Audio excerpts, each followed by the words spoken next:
রাত গভীর। গ্রামের ছোট মাটির ঘরে কেরোসিনের বাতিটা টিমটিম করে জ্বলছে। হাজি করিম সাহেব মেঝেতে বসে ছেঁড়া জুতো সেলাই করছেন। পাশে বসে আছেন তার স্ত্রী আমিনা খাতুন, চুপচাপ চোখ মুছছেন।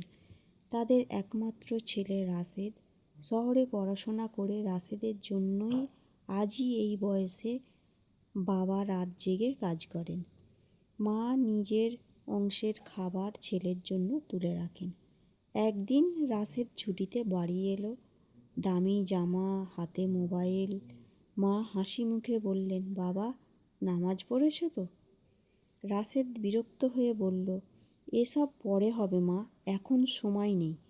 মায়ের মুখটা কেমন যেন ম্লান হয়ে গেল। বাবা কিছু বললেন না, শুধু দীর্ঘ শ্বাস ফেললেন।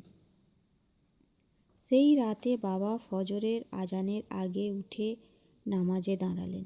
সেজদায় কাঁদতে কাঁদতে বললেন, হে আল্লাহ, আমার ছেলেকে সঠিক পথে ফিরিয়ে দাও।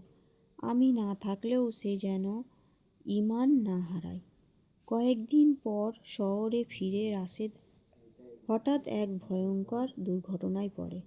মৃত্যুর খুব কাছ থেকে বেঁচে যায় সে।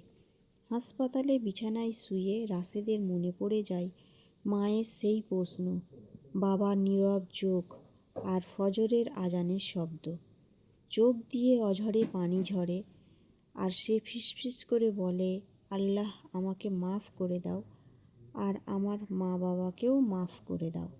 সুস্থ হয়ে বাড়ি ফিরে রাশেদ প্রথমে বাবার কাছে গিয়ে বাবার হাত ধরে মসজিদে যায় আর মায়ের পায়ে মাথা রেখে কাঁদে আর বলে, মা মাফ করে দাও। মা শুধু বলেন, বাবা তুমি সঠিক পথে ফিরেছ, এটাই আমাদের সবচেয়ে বড় সুখ। পিতামাতার সন্তুষ্টির মধ্যেই আল্লাহর সন্তুষ্টি থাকে।